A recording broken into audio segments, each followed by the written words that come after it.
আল্লাহর চেয়ারের নিচে একটা চেয়ার আছে, তৃতীয় কোনো চেয়ার নাই, সেটা হলো মাকামে মাহমুদ। কিয়ামতের দিন আল্লাহর পাশেই লাগাবে। আমাদের নবীজি সর্বপ্রথম দুনিয়ার বুকে উঠবে, এর আগে কেউ উঠবে না। নিয়ে যাওয়া হবে চেয়ারের কাছে, আল্লাহ বলবে বসেন বন্ধু, কিন্তু আমাদের নবীজি বলবে বসবো না। জিজ্ঞাসা করবে কেন বসবেন না?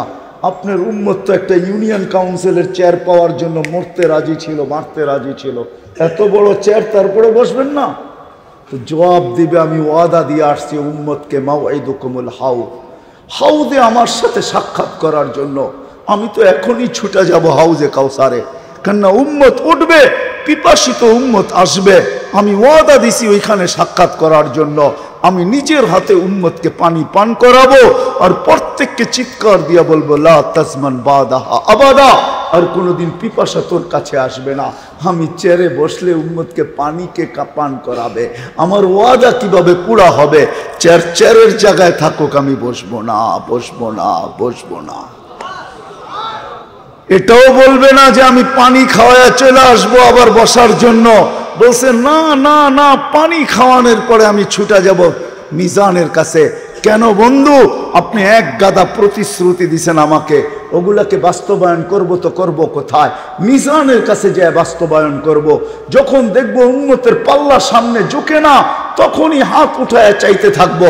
কারণ যতক্ষণ পর্যন্ত আপনি পাল্লা না ঝুঁকাবেন, আপনি না বলছেন সালতো তা, আমাকে চাইলে আমি চাইলে দিবেন, তো আমি চাইতে থাকবো যতক্ষণ পর্যন্ত পাল্লা সামনে না ঝুঁকে। দ্বিতীয় প্রতিশ্রুতি আপনার, পাল্লা যখন সামনে না ঝুঁকবে তো আমি সুপারিশ করতে থাকবো, ওই পর্যন্ত করতে থাকবো যতক্ষণ পর্যন্ত পাল্লা সামনে না ঝুঁকায় দেন। কেননা আপনি বলছেন সাফি তু সাফা, আমি সুপারিশ করলে আপনি মঞ্জুর করবেন। তৃতীয় যখন পাল্লা না ঝুঁকবে তো আমি আপনার কাছে চাইতে বলতে থাকবো। আপনি না বলছেন সাউফা ইউতিকা রাব্বুকা ফাতারদা, আমাকে রাজি করবেন। আমি চিৎকার দিয়ে বলবো পাল্লা ঝুঁকে না, আমিও রাজি হব না, পাল্লা ঝুঁকে না, আমিও রাজি হব না, পাল্লা ঝুঁকে না, আমিও রাজি হব না, পাল্লা ঝুঁকায় দিয়ে ছাড়বো। চতুর্থ আপনি বলছেন লা ইউখজিকা ফি উম্মতি, আমার উম্মতের ব্যাপারে আপনি লজ্জিত করবেন না।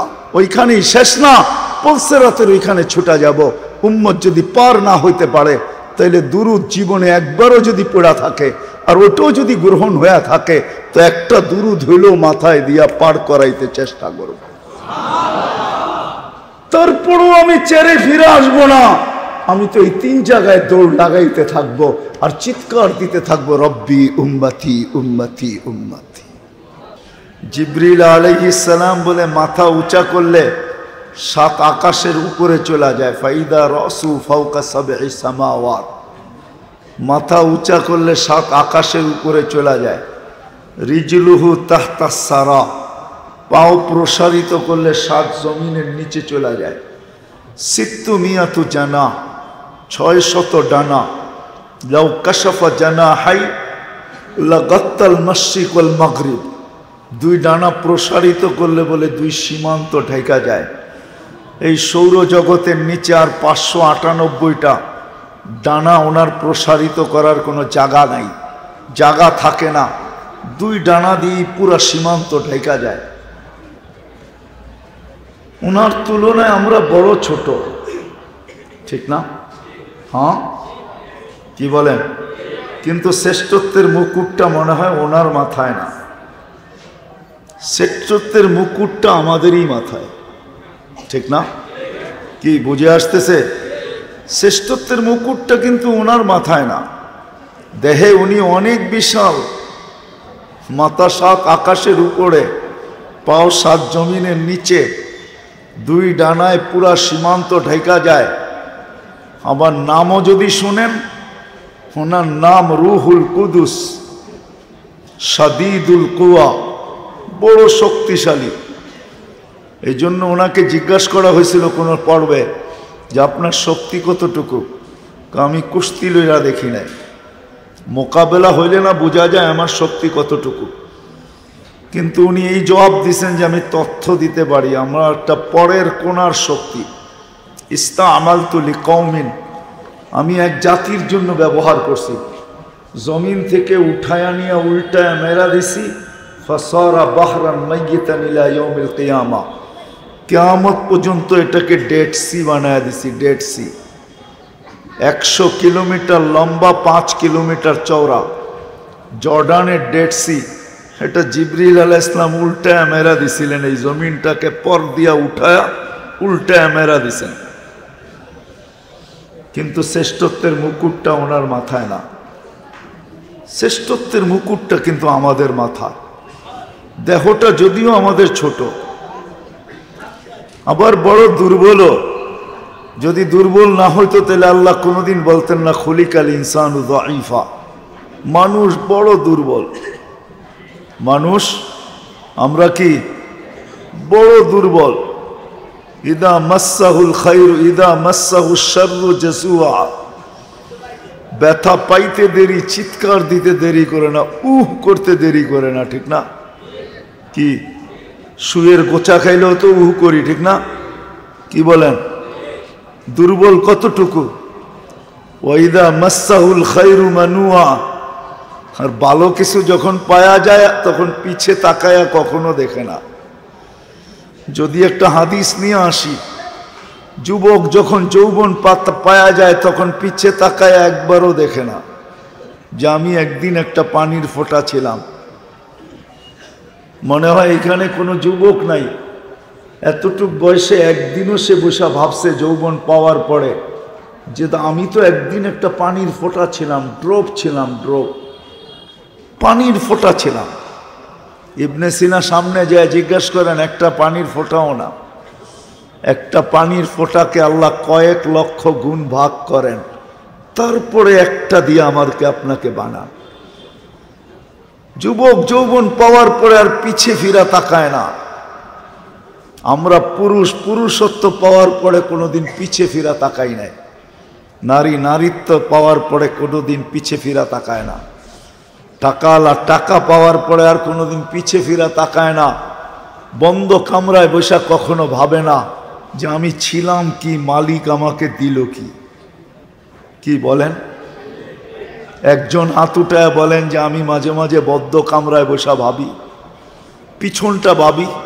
তো কোরআনের কথাই তো সত্য, ইদা মাসসাহুল খায়রু মানুআ, সবকিছু যখন পাওয়া যায় তো আর পিছে তাকায় না, তখন সামনে আরো ছুটতে থাকে।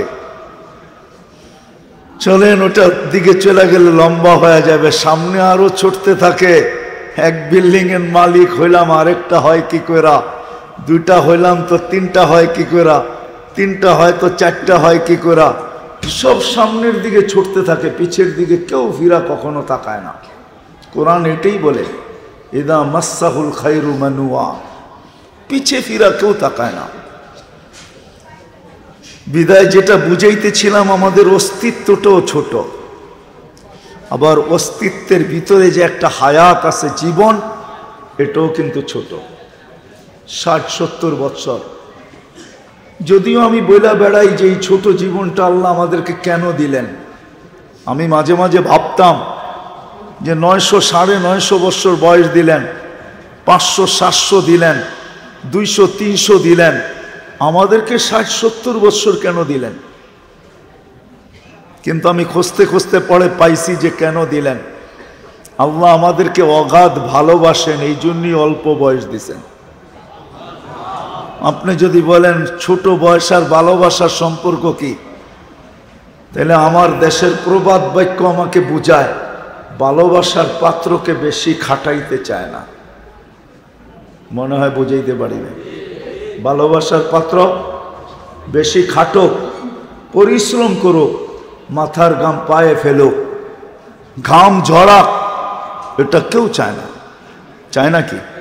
হ্যাঁ, আমরাও আল্লাহর প্রিয় পাত্র, এই জন্য বয়স কম দিছেন, বেশি খাটাইতে চান না।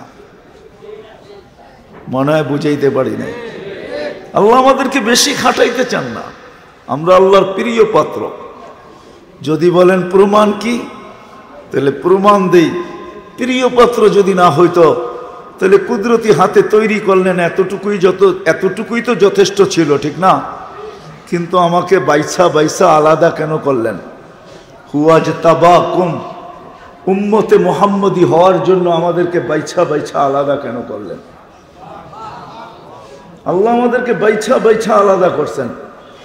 আমরা কসম খায়া বলতে পারি, না জানি কত কোটি মানুষের ভিতর থেকে বাইছা আমাকে আল্লাহ উম্মতে মুহাম্মদী হওয়ার জন্য আলাদা করছেন। এটাও ভালোবাসার প্রকাশ। শুধু এইখানেই শেষ না, আমাকে বাইচা শুধু আলাদা করেন নাই, আবার আমার গায়ে কুদরতি হাত দিয়ে লেবেলও লাগাইছেন। লেবেল জানেন কোনটা? আমাদের গায়ে লেবেল সেইটা দিয়েছেন, সেইটা লেবেল দিয়ে আবদ্ধ করছেন, লেবেল লাগায় দিয়েছেন কুদরতি হাতে, কুনতুম খায়রা উম্মাহ, এটা হলো আমাদের লেবেল। আমাদের প্রত্যেকের গায়ে লেবেল লাগানো আছে, তোমাদের চেয়ে উত্তম কোনো উম্মত নাই। আল্লাহকে যদি প্রশ্ন করি এত ভালোবাসা কেন দেখাইতেছেন, তা আল্লাহ বলে তোমাদেরকে প্রেরণ করব এই জন্য। উখরিজাত লিন্নাস, আল্লাহকে যদি জিজ্ঞাসা করি প্রেরণ কেন করবেন, তো আল্লাহ জবাব দেয় শুহাদা আলান নাস, কিয়ামতের দিন আমার পাশে আমার পক্ষে সাক্ষী হিসাবে তোমাদেরকে দাঁড় করাবো, এই জন্য আমি তোমাদেরকে প্রেরণ করছি। কিয়ামতের দিন আমাদেরকে কি করবে আল্লাহ? সাক্ষী হিসাবে আল্লাহর পাশে আল্লাহর পক্ষে দাঁড় করাবে, পক্ষে। এই জন্য কিতাবে পাওয়া যায় এই উম্মতকে আল্লাহ কিয়ামতের মাঠে দাঁড় করাবে না। জালালউদ্দিন সুয়ুতি রহমতুল্লাহ আলাইহি লেখছেন, আমাদেরকে আল্লাহর পাশে আল্লাহ স্টেজে দাঁড় করাবে। স্টেজে, কিসে? স্টেজে দাঁড় করাবে। আল্লাহ আমাদের জীবন অস্তিত্বটাও ছোট, আবার জীবনটাও কি, আরে বলেন না, ছোট। 60-70 বৎসর, 60-70 বৎসর না, আরো আমি ছোট করে নিয়ে আসি। আল্লাহ ভালোবাসেন বিদায় 60-70 বৎসরকে হিসাবের খাতায় আনতে চান না। যাকে ভালোবাসে তার অনেক কিছু বাদ দেওয়া হয়, অনেক কিছু কি বাদ দেওয়া হয় না? কি বলেন? হ্যাঁ, বোঝেন তো? অনেক কিছু বাদ দেওয়া হয়। আল্লাহ আমাদেরকে ভালোবাসেন, এই জন্য প্রথম 15 বছর বাদ দিয়ে দিয়েছেন। যতক্ষণ পর্যন্ত প্রাপ্ত বয়স্ক না হবে ততক্ষণ পর্যন্ত এটা মাফ। এইখানে কলম আর কিচ্ছু বলবে না, কলম এইখানে উঠানো, বাদ দিয়ে দিছেন, বাদ দিয়ে দিছেন আল্লাহ। শুধু এতটুকুই শেষ করেন নাই, তারপরে যা বাকি রইল ওটার 4 ভাগের 1 ভাগও বাদ। কেননা মানুষ 24 ঘন্টায় কমসে কম 6 ঘন্টা ঘুমায়, তো 424, 4 ভাগের 1 ভাগ যতক্ষণ ঘুমন্ত থাকে ওইটাও মাফ, ওইখানেও কলম উঠানো। তাহলে বাঁচলো কতটুকু? তাহলে অস্তিত্বটাও ছোট, আবার এটার ভিতরে ভরা যে পাওয়ার জীবন, এটাও ছোট। এটাও কি অনেক ছোট হয়ে আসলো না? আসলো না? অনেক ছোট, অনেক ছোট। অস্তিত্ব ছোট, জীবনও ছোট। সিলেটের মানুষ এই ছোট জীবন আর ছোট অস্তিত্ব আল্লাহ শুধু আমাদেরকে দিছেন, শুধু আমাদেরকে দিছেন। হায় হায় হায়, আল্লাহকে রাজি করার জন্য, আল্লাহকে রাজি করার জন্য দিছে। যুবক, তোমার যৌবন আল্লাহকে রাজি করার জন্য, পুরুষের পুরুষত্ব আল্লাহকে রাজি করার জন্য, আল্লাহকে পাওয়ার জন্য, আর অন্য কোনো কারণে দেন নাই। আজকে আমাদের ওয়াজের দিন ছিল না, রবিবার তো, মাসের 2য় রবিবার, সোভানীঘাটের আজকে ইসলাহি প্রোগ্রাম ছিল। প্রতি মাসে আমার একবার আসা হয়। আমি ওয়াজ হিসাবে কথা বলতেছি না আজকে, আমি ইসলাহি প্রোগ্রাম হিসাবে বলতেছি। মাসে একবার আমার সোভানীঘাট আসা হয় ইসলাহি প্রোগ্রাম হিসাবে, আত্মশুদ্ধিমূলক কথা, ওটাকে আমি পূরণ করতে চাইতেছি। আমার পূর্বে যারা ছিলেন তারা তো আপনাদেরকে শোনায় চলে গেছেন, কিন্তু আমি 2-4 মিনিট আর 2-4-10 মিনিট কিছু কথা শোনাবো। তারপরে ইনশাআল্লাহ দোয়া হয়ে যাবে। তো যেটা বুঝাইতেছিলাম, আমাদের এই ছোট অস্তিত্ব আর এই ছোট জীবনটা, কসম খোদার, যে যেই অবস্থানে আছি, যুবক যৌবনে আছে তো যৌবন আল্লাহকে পাওয়ার জন্য, সবকিছু যা দিছেন আল্লাহ আমাদেরকে আল্লাহ পাওয়ার জন্য। কেননা এই জীবনটা যতক্ষণ পর্যন্ত আল্লাহ না পাবে, আল্লাহ, এই ছোট জীবনটাও ভরবে না যতক্ষণ পর্যন্ত আল্লাহ না পাবে। কসম খোদার, আজ পর্যন্ত যারা আল্লাহ পায় নাই তাদের এই ছোট জীবনটা আজ পর্যন্ত ভরে নাই। যদি ভরতো আল্লাহ পাওয়া ব্যতীত, তাহলে কোনোদিন নিজের পিস্তল নিজের মাথায় লাগাইতো না, কোনোদিন সেলিব্রিটিরা আত্মহত্যা করতো না, কোনোদিন মানুষ আত্মহত্যার পথ বাইছা নিত না, কোনোদিন যুবক বিষের বোতল ডগডগায় পান করতো না। এই ছোট জীবনটা আল্লাহ পাওয়া ব্যতীত কোনোদিন ভরবে না। শুধু ভরবে না এমন না, এই ছোট জীবনটা আল্লাহ পাওয়া ব্যতীত কোনো স্তরেই কোনোভাবেই এই জীবনটা সুখী হবে না, সুখী হবে না এই জীবনটা। আজকে আমরা সুখের তালাশে সবাই, কিন্তু সকাল থেকে সন্ধ্যা, সন্ধ্যা থেকে সকাল, মধ্যরাত থেকে নিয়ে মধ্য দুপুর পর্যন্ত 24 ঘন্টা আমরা ছুটতেছি, দেশ থেকে দেশান্তর পর্যন্ত হইতেছি। মানুষ সুখের আশায় ছুটতে থাকে, কিন্তু আজ পর্যন্ত কেউ বলতে পারবে না আমি সুখী। সুখী কেউ হবে না যদি এই ছোট জীবনটা আল্লাহকে না পাইল। যুবক যৌবন নিয়ে সুখী হবে না, পুরুষ পুরুষত্ব নিয়ে সুখী হবে না, নারী নারীত্ব নিয়ে সুখী হবে না, টাকাওয়ালা টাকা পাওয়ার পরেও সুখী হবে না, পদালা পদ পাওয়ার পরেও সুখী হবে না, রাজা রাজত্ব পাওয়ার পরেও সুখী হবে না। হ্যাপি ভিন্ন জিনিস, লিখতে যদিও সহজ, হ্যাপি লিখতে অনেক সহজ, এক টানে হ্যাপি লেখা যায়, কলমকে দ্বিতীয়বার উঠাইতে হয় না, কিন্তু হ্যাপি হওয়া বড় কঠিন। আল্লাহ পাওয়া ব্যতীত এই জীবনটা না ভরবে না, এই জীবনের মানুষগুলা কখনো সুখী হবে। এজন্য আল্লাহ যা কিছু আমাদেরকে দিছেন, কসম খোদার, আল্লাহ পাওয়ার জন্য দিছেন। আর আল্লাহ যতক্ষণ না পাবে এই জীবনটা সুখীও হবে না, এই জীবনটার শূন্যতা কোনোদিন ভরবে না। শুধু এতটুক না, এই জীবনটায় কোনোদিন নিরাপত্তাও থাকবে না, কোনোদিন নিরাপত্তা থাকবে না, নিরাপত্তা থাকবে না এই জীবনটায়। কোরআন বলা আছে উলাইকা হুমুল আমান, কোরআনে ইঙ্গিত আছে নিরাপত্তা কাদের জন্য, কোরআনে ইঙ্গিত আছে, কোরআনে ইঙ্গিত আছে হায়াতান তাইয়্যিবা কাদের জন্য, সুখের জীবন কাদের জন্য। কোরআনে ইঙ্গিত আছে আলা বিযিকরিল্লাহি তাতমাইন্নুল কুলুব, এই জীবনটা ভরে আল্লাহ পাইলে ভরা যায়, আল্লাহ পাইলে, আল্লাহ পাইলে ভরা যায়। যখন ভরা যায় তখন আর এটা হয় না যেমন সন্তান সুখের আশায় মা বাবাকে বৃদ্ধাশ্রমে রেখে আসে, সে কিন্তু নিজের সুখের জন্যই মা বাবাকে বৃদ্ধাশ্রমে রাখে।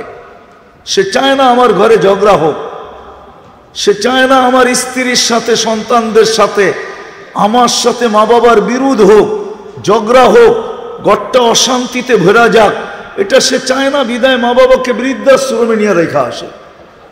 সে নিজের সুখের জন্য মা বাবাকে বৃদ্ধাশ্রমে রাখে, সে নিজের সুখের জন্য মা বাবাকে নিজের ঘরে চাকর রাখে।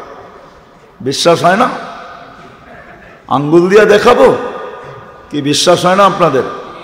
হ্যাঁ হ্যাঁ, আমাদের দেশে হয়তো হয় না, কিন্তু উন্নত দেশে যারা চলে গেছে আমাদের দেশ থেকে, ওরা মা বাবাকে স্বপ্ন দেখায় নিয়ে যায়, মা বাবাকে নিজের ঘরে চাকর রাখে, চাকর। সিলেটের মানুষ রাগ হয়ে যায় না, আমি তো দুনিয়া চষা বেড়াই, আমি জানি, আমাকে বুঝাইতে হবে না, আমি তো বুঝি। যারা মা বাবাকে স্বপ্ন দেখায় নিয়ে গেছে, আমেরিকার মতো উন্নত দেশে তুমি থাকবে, লন্ডনের মতো উন্নত দেশে তুমি থাকবে, ইউরোপের মতো উন্নত দেশে তুমি থাকবে, অস্ট্রেলিয়ার মতো উন্নত দেশে থাকবে। এখন মা বাবা নির্জনে চোখের পানি ঝরায় আর মনে মনে বলে, কখনো মনের মানুষ পাইলে তাকেও হাত ধরে বলে, আমার জানা ছিল না শেষ বয়সে আমার ছেলে মেয়ের ঘরে আমাকে চাকর হতে হবে। আমি রূপ দেখাইতে চাইতেছি না, সত্য এটাই, সত্য এটাই। কেননা সবাই জব করে, ঘরটাকে কে সামলাবে? সবাই তো কাজে যায়, বাচ্চাগুলাকে কে দেখবে? সবাই তো কাজে যায়, ফিরা আসা পরে রান্না বান্নার মান মানসিকতা থাকবে না, রান্না বান্না কে করবে? সবাই তো কাজে যায়, এই ঘরটাকে গুছায়া কে রাখবে? আমার ঘরটাকে দেখা কে রাখবে? আমার ঘরটাকে সামলায় কে রাখবে? দুটা কাজের লোক তো দরকার, একজন নিলেও তো চলবে না। তো মা বাবাকে বুঝায় নিয়ে গেছে, স্বপ্ন দেখায়, এখন মা বাবাই সন্তানের ঘরে কাজের লোক। নিজের সুখের জন্য মা বাবাকে ঘরের কাজের লোক তৈরি করছে। সত্য এটাই। আসেন আসেন আসেন, ভাবতে থাকি, ভাবি, চিন্তা করি, এই ছোট দেহ আর এই ছোট জীবন আর এর সাথে সংযুক্ত যা কিছু সব ওই মালিককে রাজি করার জন্য দিয়েছেন। মালিক রাজি, মালিক রাজি, আল্লাহ রাজি, আল্লাহ আল্লাহ রাজি। ছোট্ট একটা হাদিস দিয়া বুঝাইতে চাই। আল্লাহর রসুল চাচাতো ভাই ইবনে আব্বাসকে বুঝাইছিলেন, আব্বাস, ইবনে আব্বাস শোন, সারা সৃষ্টি যদি তোর বিরুদ্ধে চলে যায় আর আল্লাহ যদি পক্ষে থাকে, তাহলে সমগ্র সৃষ্টি মিলা তো চুল পরিমাণ ক্ষতি করার ক্ষমতা রাখে না। আর সমগ্র সৃষ্টি যদি তোর পক্ষে থাকে আর আল্লাহ বিরুদ্ধে চলে যায়, তাহলে চুল পরিমাণ তোর লাভ করার, তোকে উপকার করার ক্ষমতা রাখে না। সত্য এটাই। 7.8 ভূমিকম্প বাংলাদেশেও আসছিল 2013-তে, মনে হয় 31 নাইটের পরের দিন। কিন্তু বাংলার পক্ষে আল্লাহ ছিল তো কোনো বিল্ডিং এ একটা সুতার দাগ দিয়েও যেতে পারে না। সুতার দাগ, সুতার দাগও বসে যেতে পারে না। আর ওই 7 পয়েন্ট ভূমিকম্পই তুর্কিতে আসছে। জানি না মৃত্যুর মিছিল কোথায় যায় শেষ হয়। বোঝা গেল আল্লাহ পক্ষে ছিল না, বোঝা গেল আল্লাহ পক্ষে ছিল না, পক্ষে ছিল না। সত্য এটাই। জমিনের হেলার কোনো ক্ষমতা নাই, কেননা প্রতিদিনই জমিন বলে আলা কুল্লা ইয়াউমিন আল আরদু তাস্তাযিনু রাব্বা। তালাশ করে নিয়েন হাদিস কোথায় আছে, সহি না কি এটা পড়ে তালাশ করে নিয়েন। আলা কুল্লা ইয়াউমিন আল আরদু তাস্তাযিনু রাব্বা। প্রতিদিন জমিন বলে আল্লাহ অনুমতি দেন না, আন আবতালিয়া ইবনা আদম, আমি মানুষকে পেটে নিয়ে আনি। প্রতিদিন বলে আলা কুল্লা ইয়াউমিন। এরকম কোন দিন যায় না জমিন আল্লাহর কাছে অনুমতি না চান যে আমাকে অনুমতি দেন না, আমি মানুষকে পেটে নেই। জমিন কিভাবে পেটে নিবে? হেলাই তো নিবে। ভূমিকম্প যেটাকে বলে, ভূমিকম্প প্রতিদিন অনুমতি চায়, আল্লাহ অনুমতি দেন না। জমিনেরও সত্য, জমিনও তুলা ধরে কেন নিবে? সত্য এটাই। আমাদের নাফরমানি জমিনের পিঠেই, জমিনের পেটে না। পেটে যায় তো ভোগ করতে হয়, নাফরমানি করার সুযোগ হয় না। না ওইখানে ন্যাক করার সুযোগ হয়, না ওইখানে নাফরমানির করার সুযোগ হয়। কবরে যাওয়ার পরে আর কিছু করার সুযোগ থাকে না। জমিনের পিঠেই আমরা নাফরমানি করতে থাকি, 24 ঘন্টা নাফরমানি। ইচ্ছা স্বাধীনতা দিছেন বিদায়, হায় হায় আমরা যা খুশি তা ভাবি। কি বলো যুবক, তা পাবি না? কিল সত্য তো? কালকেই তো 13 তারিখ, ঠিক না? তার পরের দিন কি তারিখ? হ্যাঁ কি তারিখ? আরে বলো না জোরে, কি তারিখ? হ্যাঁ এখন হইতেই তো যুবকরা বাবা শুরু করছে, ঠিক না? হ্যাঁ, গোলাপ কিনবে না চাম্বেলি কিনবে, হাসনা হেনা কিনবে না এটা কিনবে, মেসেজ কিভাবে দিবে, কোথায় দাঁড়াবে, ঠিক না? কত শত প্ল্যান চলতেছে, ঠিক না? একটা ফুল কিনবো না একটা মালাই কিনবো, গলারটা কিনবো না মাথারটা কিনবো, ঠিক না? প্ল্যান চলতেছে না? কালকের দিনটাই তো বাকি, ঠিক না? হ্যাঁ, কসম খোদার যুবক, আল্লাহ ইচ্ছা স্বাধীনতা দিছে বিদায় তুমি ভাবতে পারো, নাইলে 24 ঘন্টা অক্সিজেন আল্লাহর, এতগুলা লোক বসা এখানে উপরে নিচে চতুর্দিকে, অক্সিজেনের কি নিতে কষ্ট হইতেছে? হ্যাঁ হ্যাঁ, যদি 24 ঘন্টায় 1,60,000 বার নেই, তাহলে বলেন পার ঘন্টায় কতবার নেই?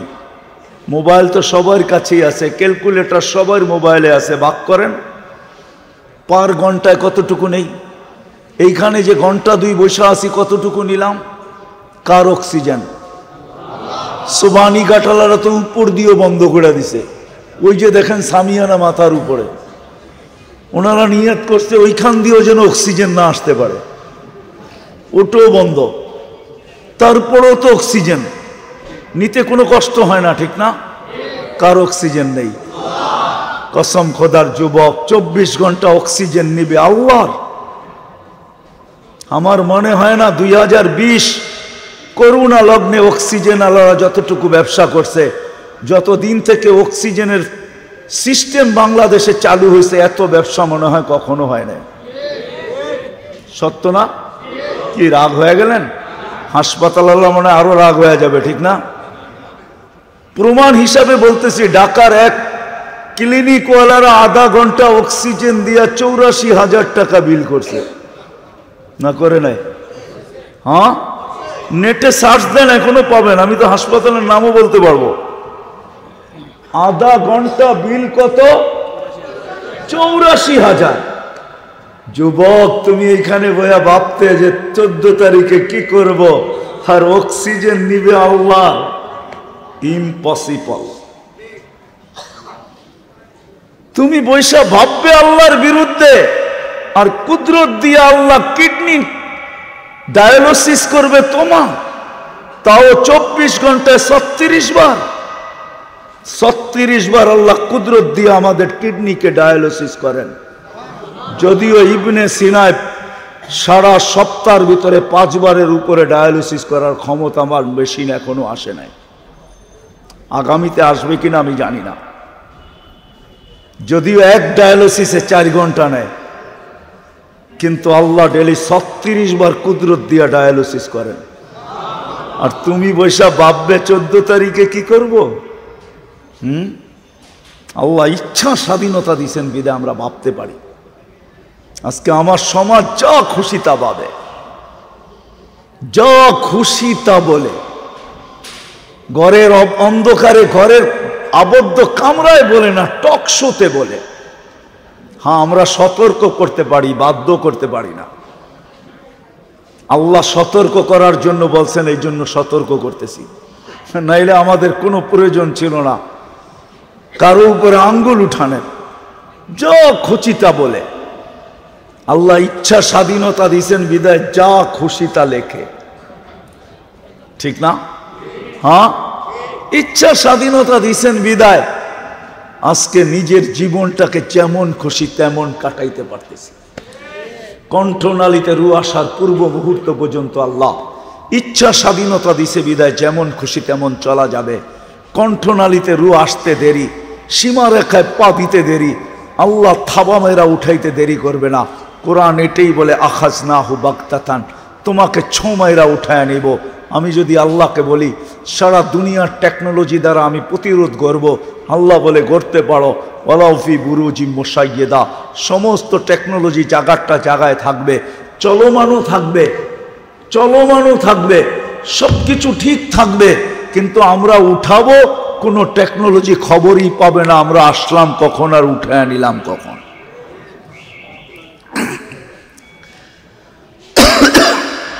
বিদায় সত্য এটাই, চলে যেতে হবে। ছোট জীবনটা দিছেন আল্লাহকে পাওয়ার জন্য, এই দেহটাও দিছেন আল্লাহকে পাওয়ার জন্য, আল্লাহকে রাজি করার জন্য। আল্লাহ রাজি করা ব্যতীত না এই জীবনটা ভরবে কোনোদিন, এর শূন্যতা কোনোদিন ভরবে না। সিলেটের প্রবাদ বাক্যই আপনাদেরকে শুনাইতেছি, বলে আইলা তো আইলা হগলতের বাদে আইলা। আমিও তো আসলাম, সবাই শেষে আসলাম, সময় অনুমতি দেয় না, নাইলে একটা একটা করে আমাদের সমাজের অবস্থা দেখানো যায়। বিদায় আসেন আজকের এই সোভানি ঘাটের এই মাহফিল থেকে প্রতিজ্ঞা করি, আজকে প্রতিজ্ঞা করে উঠি যে আল্লাহ আমাকে যা কিছু দিয়েছেন, বয়সের এই সীমানায় যা কিছু আমাকে দিয়েছেন, সম্পর্ক বলেন আর ব্যক্তিত্ব বলেন আর অস্তিত্ব বলেন আর বয়স বলেন, সবকিছু আল্লাহকে পাওয়ার জন্য দিয়েছেন। এই জন্য একটা কথা বলবো, সবকিছু করলেও আমাদের উচিত না আল্লাহকে নারাজ করা। আল্লাহকে কি করা? আল্লাহকে। তুর্কির এই অঘটন ঘটার পরে, বিপর্যয় হওয়ার পরে, আজকে কিন্তু প্রতিদিনই আমাদের দেশে টকশোতে আসতেছে, খবরের পাতায় ভেসে আসতেছে যে বাংলাদেশে নাকি 9 নম্বর ভূমিকম্প হবে, আর সর্বপ্রথম টার্গেট সিলেট, তারপরে চিটাগাং, তারপরে ঢাকা। ডেলি শুনতেছি, ডেলি পেপারে দেখতেছি, খবরে দেখতেছি, ডেলি কেউ না কেউ বিশেষজ্ঞ বলতেছেন, বিশেষজ্ঞ বলতেছেন। কিন্তু আমি এটা অবশ্যই বলবো, আসেন আজকের এই মাহফিল থেকে আমরা প্রতিজ্ঞাবদ্ধ হই যে আমরা যা করি আর না করি আল্লাহকে নারাজ করব না। আল্লাহকে আল্লাহকে আল্লাহকে দুটা কাজ আজকে আমরা করব, এখান থেকে প্রতিজ্ঞা করে উঠব। একটা তো হলো যে আল্লাহকে আমরা অহেতুক নারাজ করব না। অহেতুক বুঝেন? কিছু তো আমাদের অভ্যাসে পরিণত হয়ে গেছে, আমরা করতেই আছি, কিন্তু আমি বৈধতা দিতেছি না, আমি বৈধতা দিতেছি না। কিন্তু হয়তো আল্লাহ এই দেশের মাটির সাথে খুব ভালোবাসা রাখেন বিদায় আল্লাহ অতীত থেকে এটাকে মাইনা আসতেছেন, সয়া যাইতেছেন, আমাদের বিরুদ্ধে কোনো অ্যাকশনে যাইতেছেন না। শতবার বাংলাদেশ হেললেও কোনো বিপর্যয় আজ পর্যন্ত আল্লাহ ঘটান নাই, ঠিক না? বুঝা গেল আল্লাহ আমাদের মাটির সাথে একটা ভালোবাসা আছে মনে হয়। আর এটাও কেন জানেন? জানি না আপনারা মানবেন কি মানবেন না, বাংলাদেশে 30,000-এর উপরে হেফজোখানা আছে, যেমন সোবহানীঘাটও একটা হেফজোখানা আছে, প্রত্যেক মাদ্রাসায় আছে, আবার পৃথকভাবে আছে, সব মিলায়া 30,000-এর উপরে হেফজোখানা, লগভগ 3 লক্ষের মতো মসজিদ, মার্কাজ হক্কানি পীরের খানকা, লক্ষ লক্ষ হক্কানি উলামায়ে কেরাম, দাড়ি, টুপি, জুব্বা, পর্দা নিশিন, প্রত্যেক যেই কোনো ইউনিভার্সিটিতে যান, কলেজে যান, যেই কোনো অফিস আদালতে যান, আলহামদুলিল্লাহ 2-4 জন এরকম পাবেন যারা আল্লাহর ভয়ে নিজেকে গুটায় রাখছে। আল্লাহর ভয়ে নিজেকে, মনে হয় বুঝাইতে পারি নাই, আল্লাহর ভয়ে নিজেকে গুটায় রাখছে। সর্ব জায়গায় এরকম ব্যক্তিত্ব থাকার কারণে আমাদের দেশটা একটা আধ্যাত্মিক সুরক্ষার চাদর দ্বারা লেপটানো আছে। বল মাইরা যেরকম দেওয়াল ছিদ্র করা যায় না, বল হয়তো পিছে যায়, নাইলে ডাইনে যায়, বামে যায়। আমার মনে হয় এই পর্যন্ত কোনো দুর্যোগ বাংলাদেশকে, কোনো দুর্যোগ, বাংলাদেশে দুর্যোগ বহুত আসছে, কিন্তু আজ পর্যন্ত কোনো বিপর্যয় ঘটাইতে পারে নাই।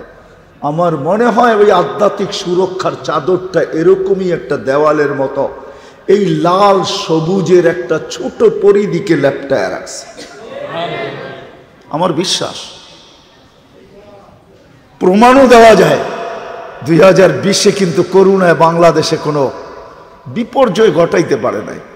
7.8 ভূমিকম্প বিপর্যয় ঘটাইতে পারে নাই। 10 নম্বর মহাবিপদ সংকেত বাংলাদেশে কোনো বিপর্যয় ঘটাইতে পারে নাই। শতবার ভূমিকম্প আসছে। গত ডিসেম্বরও 6.1 ভূমিকম্প আসছে, অথচ 5.6 ইন্দোনেশিয়ার সুমাত্রায় জমিনের সাথে সব মিশায়া চলে গেছে। কিন্তু 6.1 ভূমিকম্প বাংলাদেশে আসছে, কিন্তু বাংলাদেশের 90% মানুষই, বরং বলা যাবে 95% মানুষই এটার খবরই জানে নাই। কেননা ফজরের সময় নামাজ পড়তে যারা উঠছেন তাদের পার্সেন্টেজ 1% হবে মনে হয়। 99% মানুষই জানে না যে ভূমিকম্প আসছে। শুধু ওরা জানে যারা ফজরের সময় নামাজের জন্য উঠছে, শুধু ওরা জানে যে জমিন কাঁপতে ছিল। আর ঘুমের থেকে উঠার পরে মনে হয় আমাদের মিডিয়াও জানছে যে ভূমিকম্প হয়ে গেছে, কেননা হেক্টর তো উঠা গেছে। আমেরিকার যারা এই সংস্থা, ওদের কাছে তো উঠা গেছে, মনে হয় ওইটা দেখেই আমরা মিডিয়া ছেড়া দিছি। কিন্তু ওই সময় তো উঠার কথা না, ওই সময় তো উঠার কথা ওই ব্যক্তির যে ফজরের নামাজের জন্য ওঠে, ছাড়া তো কারো উঠার কথা না। 6.1 ভূমিকম্প যখন ছিল, তা আমাদের দেশটা সুরক্ষিত শুধু আল্লাহর এক ভালোবাসা আমাদের সাথে থাকার কারণে। এই দেশের সাথে ভালোবাসা আছে বিধায় আমি দুটা কথা আপনাদেরকে বলবো। অহেতুক আল্লাহকে আমরা নারাজ করব না। অহেতুক নারাজ বোঝেন? অহেতুক নারাজ বোঝেন? যেটা মুসলমানের করণীয় না, করণীয় ছিল করেন নাই, এটা হয়তো মানা যাবে। কিন্তু যেটা মুসলমানের করণীয় না, খোদার কসম, যেটা মুসলমানের জন্য আল্লাহ নির্ধারণ করেন নাই, এই উম্মতের জন্য যেটা নির্ধারণ করেন নাই, ওই উম্মত, যে উম্মতের জন্য প্রথম দিন থেকে নিয়া মৃত্যু লগ্ন পর্যন্ত মুহাম্মদুর রাসূলুল্লাহ চোখের পানি শুকান নাই। বেশি খেলেন না, ইচ্ছা স্বাধীনতা দিচ্ছেন বিদায় বেশি খেলেন না। কেননা এই উম্মত মুহাম্মদুর রাসূলুল্লাহর চোখের পানির উম্মত। আপনি চিনেন না মুহাম্মদুর রাসূলুল্লাহকে, আপনি ওই পড়া পড়েন নাই, ওই বিদ্যার দিকে পা বাড়ান নাই, ওটা নিয়ে কোনোদিন পাবেন নাই মুহাম্মদুর রাসূলুল্লাহ কে আপনি চিনেন না। ওলামা মানবে কি মানবে না আমি জানি না, কিন্তু আমার মন চায় আজকে সোবানীঘাটে বলে দিই, ওলামা মানবে কি মানবে না আমি জানি না, হয়তো নাও মানতে পারে। যেই মুহাম্মদুর রাসূলুল্লাহ সাল্লাল্লাহু আলাইহি ওয়াসাল্লামের দিকে তাকায়া আল্লাহ নিজের সবকিছুকে ছেড়া দিয়া বলছেন, ওয়াইন তুতিউহু তাহতাদু, আমারটা লাগবে না, আমার বন্ধুর গোলাম হও, আমি হেদায়েতের মালা গলায় পরায়া দিব। আমারটা লাগবে না, আমারটা লাগবে না, আমার বন্ধুরটা কইরা দে, আমি হেদায়েতের মালা পরায়া দিব। মান আতা আর রাসূল ফাকাদ আতা আল্লাহ, আমাকে মানতে হবে না, বন্ধুকে মান, আমারটা বাদ দিয়া দিলাম, আমার বন্ধুর গোলাম হ, আমার মানা আমি মাইনা নিব, আমাকেও মানসস মাইনা নিব। আপনি মুহাম্মদুর রাসূলুল্লাহ চিনেন না? উনি কে? কে? আমরা ওনাকে নিয়ে ঘাটি না, গবেষণা করি না। মুহাম্মদুর রাসূলুল্লাহর উম্মত, যিনি প্রথম দিন থেকে চোখের পানি। হ্যাঁ, ভাবতে গেলে মনে হয় যে দৃশ্য চোখে ভাসে। মুদ্দাসসির যখন নাজেল হয় প্রথম ওহী ইকরা বিসমি রাব্বিকাল্লাযী খালাক, দ্বিতীয় ওহী ইয়া আইয়ুহাল মুদ্দাসসির কুম ফাআনদির, উঠো। যখন আয়েশা দেখতেছেন আম্মাজান কম্বলের বাহিরে বাচ্চার মতো কাঁদতেছে, বলতেছে দাসসারতুকা আনতাল খারিজ, আপনাকে তো কম্বলে রেখা গেলাম, বাহিরে কেন? আপনাকে তো ঘুমে রেখা গেলাম, বাচ্চার মতো কাঁদেন কেন? তো বলছে ওই ফেরেশতা আবার আসছে। আয়েশা বলছে কুম ফাআনদির, উঠো, এই জ্বর কম্বলে যাবে না, এই জ্বর তো ওই সময়ই যাবে যেই সময় তুমি আল্লাহকে পরিচিত করবে মানুষের সামনে, উম্মতকে জান্নাতের রাস্তা দেখাবে, উম্মতকে আল্লাহ চিনাবে, তো কাঁদতেছিলেন আর বলতেছিলেন খাদিজা মান আদু ওয়া ইউজিব, কে আমার একের কথা মানবে, কে এক আল্লাহর কথা মানবে? যেই সমাজ বলে, সেই সমাজ বলে আজাল আল আলিহাতা ইলাহা ওয়াহিদা ইন্না হাযা লাশাইউন উজাব। 360 আমাদের প্রয়োজন মিটাইতে পারে না, এক আল্লাহ আমাদের প্রয়োজন কি করে মিটাবে? কে আমার কথা মানবে? কিতাবে লেখা নাই, কিন্তু পরের শব্দ আমাকে বুঝায়। আম্মা জান মনে হয় উঠাইছিলেন, বুকে লাগায়া, স্বামী স্ত্রীর ব্যাপার ছিল, বুকে লাগায়া মনে হয় চোখের পানি ছেড়া বলতেছিলেন আনতা আউয়ালা দাই ওয়া আনতা আউয়ালা দাই ওয়া আনা আউয়ালা মুজিবা। আপনি সর্বপ্রথম দাওয়াত দেনেওয়ালা, আমি সর্বপ্রথম কবুল করনেওয়ালি। কেউ মানুক আর না মানুক আমাকে বলেন, আমি তো মানবো। কাঁদেন তো কাঁদেন কেন? যার প্রথম দিনে চোখে পানি, মৃত্যু লগ্ন পর্যন্ত চোখে পানি, যখন দুনিয়ার থেকে বিদায় নেন তখন আমাদের জন্য চোখের পানি। সিলেটের মানুষ, আমার জাতি একটা ইউনিয়ন কাউন্সিল চেয়ার, একটা ইউনিয়ন কাউন্সিলের চেয়ার পাওয়ার জন্য মরতে রাজি, মারতে রাজি। আমার জাতির প্রত্যেকটা মানুষের মন মানসিকতা বর্তমানে বেশিরভাগের এরকম, একটা ইউনিয়ন পরিষদের চেয়ার পাওয়ার জন্য মরতেও রাজি, মারতেও রাজি। আপনি চিনেন না মাকামে মাহমুদ কাকে বলে? চিনেন মাকামে মাহমুদ? যার উপরে একটা চেয়ার আছে, কুরসিউর রহমান, আল্লাহর কুরসি, আর কোনো চেয়ার নেই। আল্লাহর চেয়ারের নিচে একটা চেয়ার আছে, তৃতীয় কোনো চেয়ার নাই, সেটা হলো মাকামে মাহমুদ। কিয়ামতের দিন আল্লাহর পাশেই লাগাবে। আমাদের নবীজি সর্বপ্রথম দুনিয়ার বুকে উঠবে, এর আগে কেউ উঠবে না। নিয়ে যাওয়া হবে চেয়ারের কাছে, আল্লাহ বলবে বসেন বন্ধু, কিন্তু আমাদের নবীজি বলবে বসবো না। জিজ্ঞাসা করবে কেন বসবেন না? আপনার উম্মত তো একটা ইউনিয়ন কাউন্সিলের চেয়ার পাওয়ার জন্য মরতে রাজি ছিল, মারতে রাজি ছিল, এত বড় চেয়ার তারপরে বসবেন না? তো জবাব দিবে আমি ওয়াদা দিয়ে আসছি উম্মতকে, মাওয়াইদুকুমুল হাউদ, হাউদে আমার সাথে সাক্ষাৎ করার জন্য। আমি তো এখনই ছুটে যাব হাউজে কাউসারে, কেননা উম্মত উঠবে, পিপাসিত উম্মত আসবে, আমি ওয়াদা দিছি ওইখানে সাক্ষাৎ করার জন্য। আমি নিজের হাতে উম্মতকে পানি পান করাবো, আর প্রত্যেককে চিৎকার দিয়া বলবো লা তাজমান বাদাহা আবাদা, আর কোনোদিন পিপাসা তোর কাছে আসবে না। আমি চেয়ারে বসলে উম্মতকে পানিকে পান করাবে। আমার ওয়াদা কিভাবে পুরা হবে? চেয়ারের জায়গায় থাকুক, আমি বসবো না, বসবো না, বসবো না। এটাও বলবে না যে আমি পানি খাওয়ায় চলে আসবো আবার বসার জন্য।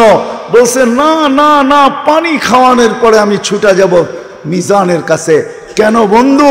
আপনি এক গাদা প্রতিশ্রুতি দিছেন আমাকে, ওগুলাকে বাস্তবায়ন করব তো করব কোথায়? মিজানের কাছে যে বাস্তবায়ন করব। যখন দেখবো উম্মতের পাল্লা সামনে ঝুঁকে না, তখনই হাত উঠায় চাইতে থাকবো। কারণ যতক্ষণ পর্যন্ত আপনি পাল্লা না ঝুঁকাবেন, আপনারা বলছেন সালতোতা, আমাকে চাইলে আমি চাইলে দিবেন, তো আমি চাইতে থাকবো যতক্ষণ পর্যন্ত পাল্লা সামনে না ঝোঁকে। দ্বিতীয় প্রতিশ্রুতি আপনার, পাল্লা যখন সামনে না ঝুঁকবে তো আমি সুপারিশ করতে থাকবো, ওই পর্যন্ত করতে থাকবো যতক্ষণ পর্যন্ত পাল্লা সামনে না ঝুঁকায় দেন। কেননা আপনি বলছেন সাফি তু সাফা, আমি সুপারিশ করলে আপনি মঞ্জুর করবেন। তৃতীয় যখন পাল্লা না ঝুঁকবে তো আমি আপনার কাছে চাইতে বলতে থাকবো। আপনি না বলছেন সৌফা ইউতিকা রাব্বুকা ফাতারদা, আমাকে রাজি করবেন, আমি চিৎকার দিয়ে বলবো পাল্লা ঝুঁকে না, আমিও রাজি হব না, পাল্লা ঝুঁকে না, আমিও রাজি হব না, পাল্লা ঝুঁকে না, আমিও রাজি হব না, পাল্লা ঝুঁকায় দিয়া ছাড়বো।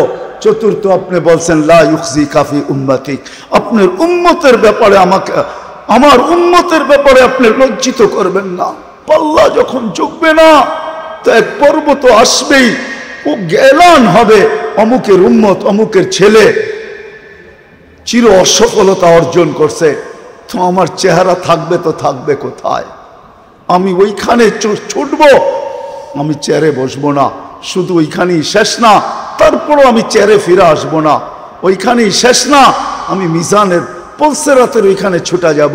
উম্মত যদি পার না হইতে পারে, তাইলে দুরুদ জীবনে একবারও যদি পড়া থাকে আর ওটাও যদি গ্রহণ হয়ে থাকে, তো একটা দুরুদ হইলেও মাথায় দিয়া পার করাইতে চেষ্টা করব। তারপরও আমি চেয়ারে ফিরে আসবো না, আমি তো এই 3 জায়গায় দৌড় লাগাইতে থাকবো আর চিৎকার দিতে থাকবো, রব্বি উম্মতি উম্মতি উম্মতি। এই জন্য সিলেটের মানুষ একটা কথা আজকে বলবো, নবীর করণীয় করতে পারি না, কিন্তু অহেতুক গুনাহ কোনোদিন করব না। অহেতুক গুনাহ বোঝেন? 14 তারিখ এটা অহেতুক গুনাহ। নবীকে মানতে পারি না ঠিক আছে, কিন্তু এটা নবীর তরিকা না, এটা অন্যের তরিকা। হায় হায়, আমরা জানি না, রাগ হয়ে যাবেন? হ্যাঁ, করতে পারো যুবক, করতে পারো, করতে পারো, আপনারাও করতে পারেন, আমার কোনো বাধা নাই। আমি বাধা দেওয়ার কে? স্বাধীনতা যখন আল্লাহ দিছে আমি আঙ্গুল উঠাবো কেন? কিন্তু এটাও বলবো হইতে পারে ওই দিন আপনি দেখা যেতে পারেন, ওই দিন আপনি দেখা যেতে পারেন যে স্বামী স্ত্রী একই হোটেলে বসবে, যার যার বিল শেষে দিবে। যার যার বিল কি মনে হয় বোঝেন নাই? হ্যাঁ, যার যার বিল। এটা আসছে এই অহেতুক প্রথার থেকে। 364 দিন যার যার বিল শেষে, শুধু একদিন একটা ফুল দিয়া ভালোবাসা ডে, ঠিক না? আমাদেরকে ওইখানে নিয়ে যাবে, ওইখানে এটার থেকেই আসছে, এটার থেকেই। আজকে ছেলে আরামে ঘুমায়, মা বাবাকে বৃদ্ধাশ্রমে রেখা আরামে ঘুমায়। এই জন্য সবার কাছে প্রথম 10 কাজ করব, নেক না করতে পারি। শেখ সাদি রহমতুল্লাহ আলাইহি মনে হয় এটাই বুঝেছেন, কুওয়াতে নেকি দাদারি বদমাকুন। নেক করতে পারো না তুমি, আল্লাহর হুকুম নবীর তরিকা মানতে পারো না, কিন্তু আল্লাহর রসুলের বিরোধিতা যেই হুকুমগুলো আছে, অহেতুক যেগুলো আছে, যেটা আমাদের না, এটার দিকে কখনো কোনো দিন পা বাড়াবো না। কি ওয়াদা করতে পারি যুবকরা? পাক্কা? বিলকুল ওয়াদা যে আমরা কমসে কম এখানে যারা আসছি 14 তারিখ আমরা এই নাফরমানি করব না। আল্লাহ যদি নারাজ হয়ে যায়, নারাজ, বিশ্ব আদালত আছে না একটা, সারা দুনিয়ার কি জানি আদালত, ওইখানেও কেস দেওয়া যাবে না। আল্লাহর বিরুদ্ধে কেস চলে না, আল্লাহ যদি নারাজ হয়ে যায়। আর আল্লাহ যদি রাজি থাকে, তো আমার বিশ্বাস বাংলাদেশে 7.8 কেন, 9 কেন, 10ও যদি আসে না, তাহলে পেপারে উঠবে 10 আসছিল, কিন্তু কোনো বিপর্যয় ঘটে নাই। কোনো বিপর্যয়, আমার মনে হয় গত জুমার আগের জুমাই ফাউন্ডেশনের থেকে আপনাদের কাছে চিঠি আসছিল, ঠিক না? হ্যাঁ, যে তুর্কির যারা মারা গেছেন তাদের মাগফিরাতের দোয়ার জন্য, ঠিক না?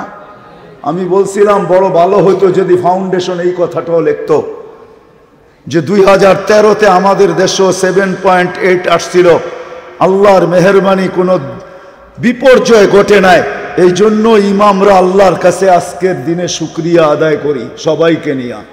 এটা লেখা আসলেও মনে হয় অনেক ভালো হতো। আমার বিশ্বাস বাংলাদেশে 9 না 10 আসতে পারে, 10 যদি আমরা আল্লাহকে নারাজ না করলাম, ইনশাআল্লাহ হয়তো পিছে যাবে, নাইলে ডাইনে বামে যাবে। শুধু পেপারে লেখা উঠবে 10 নম্বর ভূমিকম্প আসছে, ভূমিকম্প তার শক্তিকে বাহির করা দুর্বল হয়ে গেছে, প্লেট নাকি ফাঁক হয়ে গেলে এটার ভিতরে শক্তি সঞ্চয় হয়, তারপরে ভূমিকম্প আসে। বিজ্ঞানের কথা মাইনেই নিলাম, ওটাকে বাইর করার জন্য বিল্ডিং হেলায়া দিতে হবে, মানুষের জান নিতে হবে, বিল্ডিং এর পরে বিল্ডিং পড়তে হবে। আমার মনে হয় না আল্লাহ এতটুক দুর্বল এখনো হয়ে গেছেন, ঠিক না? কি বলেন? বুঝাইতে পারি না মনে হয় কি আল্লাহ এতটুক দুর্বল? তাইলে তো ওই কথাই সত্য, ঠিক না? আল্লাহর দন অমুককে দিয়ে আল্লাহ গেছে খালি হইয়া, ঠিক না? ঠিক না? কি আল্লাহ খালি মনে হয়, ঠিক না? আল্লাহ যদি খালি হইতো তাহলে 2020-এ আমাদেরকে চাখাইলো কি কইরা? ছোট্ট একটা ভাইরাস আসলো, সারা দুনিয়াকে লকডাউনে ঢুকায়া দিল। সবার বিদ্যাকে জিরুর নিচে নিয়ে আসলো। যত বিদ্বান তত বেশি কি, না না না, আরে বোঝেন না আপনি, রক্ষা 1 মার্কসের জায়গায় 3টা পড়ছে। কিছু লোক এখনো আছে মাথার ভিতরে জাল লাগায়া তারপরে ঘোরে, ঠিক না? আমি মাঝে মাঝে ভাবি, লেখায় যতটুকু দেখি যে 20 লক্ষ করোনার ভাইরাস একত্রিত করলে 1 গ্রাম হয় না। এটা WHO ওয়েবসাইটে আপনি পাবেন, 1 গ্রাম হয় না। আচ্ছা, যারা জালি মাথায় লাগায় ঘোরে, করোনা তো এর চেয়েও ক্ষুদ্র, ঠিক না? জালিগুলার যে ছিদ্র এর চেয়েও তো ক্ষুদ্র। তাহলে 20 লক্ষ একত্রিত করলে 1 গ্রাম হয় না। তাহলে এই ছিদ্র দিয়ে তো করোনায় মাথা সহজে ঢুকবে, আর ভিতরে যায় আরামে বসা থাকবে, বলবে তুই বাড়িতে যা, তারপরে তোকে আরামের সাথে আক্রান্ত করব। আপনি আমাকে যুক্তিগত বুঝান। আমি বিরোধিতা করতেছি না, ব্যঙ্গ করতেছি না, একটা লজিকলি জিনিস যে জালিটা লাগাইলে কি হবে। হ্যাঁ, এক কোম্পানি বানাইছে, কিছু বিক্রি হয়েছে, মাশাআল্লাহ মালদার হয়ে গেছে, ঠিক না? যত বেশি বিদ্যান তত বেশি প্রোটেকশন, ঠিক না? 2020-এ মাঝে মাঝে বাহির হলে হায় হায়, একদিন তো বিরক্ত হয়েই বাহিরে চলে আসছি, এত প্রোটেকশন। যাই হোক, আল্লাহ দেখায় দিছে, আল্লাহ এখনো ওরকম, আল্লাহ আল আন কামান কান, যেমন আগে ছিলেন আজকে এমন। এই জন্য অহেতুক গুনার থেকে গুনার দিকে কখনো পা বাড়াবো না, ঠিক না? বুঝে আসলো? হ্যাঁ, বুঝে আসলো? মুসলমানের রীতিনীতি হুকুম আহকাম মানতে পারি না, তাতে আমার কিছু আসে যায় না। হতে পারে মানতে পারেন না আপনি, আমি একটা কথা দেখাই আপনাদেরকে, উদাহরণ দেখাইতেছি। আচ্ছা, কতজন লোক নামাজ পড়ে না? 5 ওয়াক্ত নামাজ কত % লোক পড়ে না? কত? 95% লোক 5 ওয়াক্ত নামাজ পড়ে না, ঠিক না? হ্যাঁ, আল্লাহর সিস্টেম দেখেন, 11 মাস পড়ে নাই। ফজরের বিশাল, ফরজের বিশাল ঘাটতি। আল্লাহ আমাদের নবীজির দিকে তাকায়া, আমাদের দিকে তাকায়া, ভালোবাসায় বশীভূত হইয়া আল্লাহ রমজানকে 70 গুণ বাড়ায়া দিছেন। বলছে, বন্ধুর উম্মত ফরজের ঘাটতি নিয়ে চলে আসবে। এটা তো হয় কি কইরা, 11 মাস পড়ে নাই, রমজানে 1 মাসও যদি পড়ে তো 70 গুণ বাড়ায়া দাও আমার ফেরেশতারা, ফরজের ঘাটতি পূরণ হয়েও যেন বিরাট বড় একটা ঘাটতি নিয়ে আমার কাছে আসে। বাড়াইছে না বাড়ায় নাই? রমজানে কয় গুণ ফরজ? কয় গুণ? কে করছে? হ্যাঁ, আমাদের ফরজের ঘাটতি পূরণের জন্য। নামাজ যখন 5 ওয়াক্ত আর চলে আসছে, পড়বো 5 ওয়াক্ত, দিবে কয় ওয়াক্ত? হ্যাঁ, 5 ওয়াক্ত পড়বো, সওয়াব কয় ওয়াক্তের? এটা কিন্তু ভালোবাসার বিকাশ। যখন 5 ওয়াক্ত করে দিয়েছেন, তারপরে বন্ধু দিলে দিলে জ্বলতেছিল, কেননা ঈসা আলাইহিস সালাম বলতেছিল পড়বে না, পড়বে না, পড়বে না।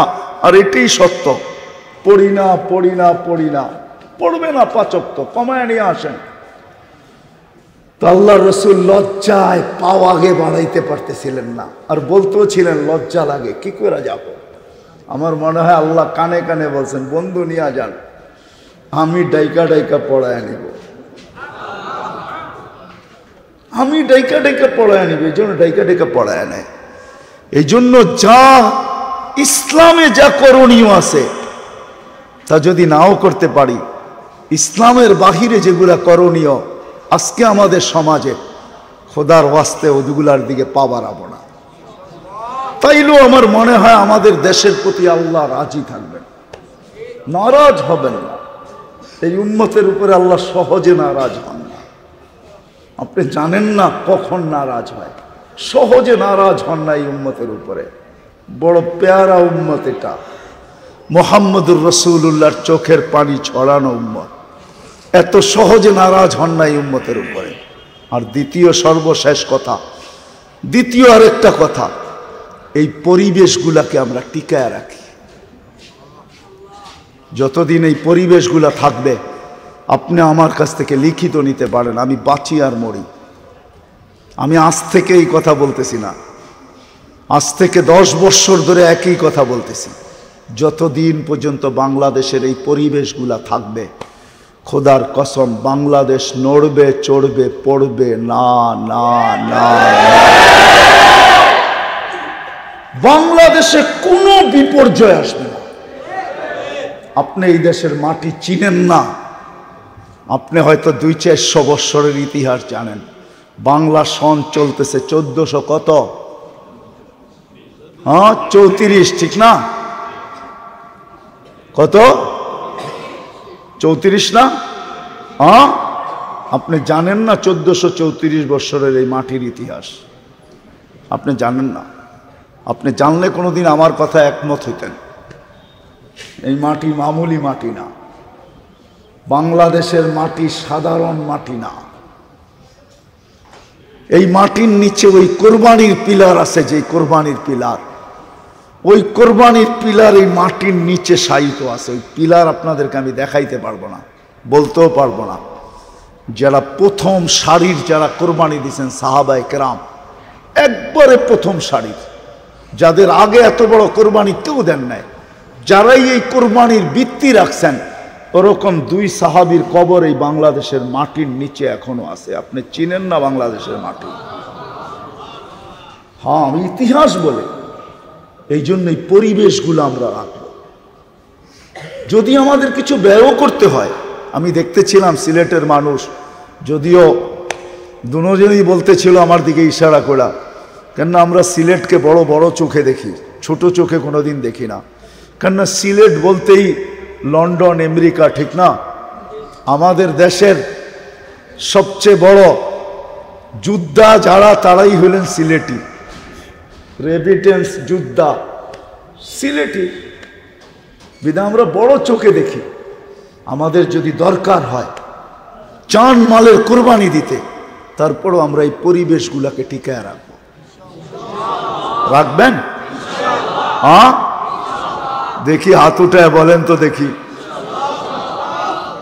আল্লাহ কবুল করুক। আমি চান্দা করব না, যখনই সুযোগ পাবেন 1 টাকা দিয়া হয় এই পরিবেশগুলোকে টিকায় রাখেন। যতই বড় কথা বলুক কেউ, আমি তো যুবকদেরকে মাঝে মাঝে বলি, নেটের মাধ্যমে কম্পিউটারে অনেক কিছু সম্ভব। বাংলাদেশের জমিন থেকে এই পরিবেশগুলো কম্পিউটারের মাধ্যমে, তুমি গুগলের মাধ্যমে উঠায়া দিয়া তারপরে বাংলাদেশের চিত্রটা দেখো, তোমার কম্পিউটার কি শো করে, কি শো করে, তারপরে তুমি আমাকে বলো যে হুজুর কি শো করছে। আমার বিশ্বাস তুমি ওই শো যা করবে ওটা দেখে তুমি আতঙ্কিত হবে। আমার বিশ্বাস তুমি দৌড়ায়া কম্পিউটার বন্ধ করবে, এটা আমার বিশ্বাস। এই পরিবেশগুলো যখন উঠা যাবে, তাহলে এই জমিন কি হয় এটা আল্লাহই জানে। আজকে এই পরিবেশগুলোর কারণে আছে। এই জন্য আমরা 1 টাকা দিয়ে হইলো এই পরিবেশগুলোকে সহযোগিতা করব। করব তো? আর সর্বশেষ কথা, আজকের থেকে কোনো অবস্থায় নামাজ ছাড়ব না। ওয়াদা? পাক্কা? আল্লাহ আমাদেরকে আমল করার তৌফিক দান করেন। ওমা আলাইনা ইল্লাল বালাগ।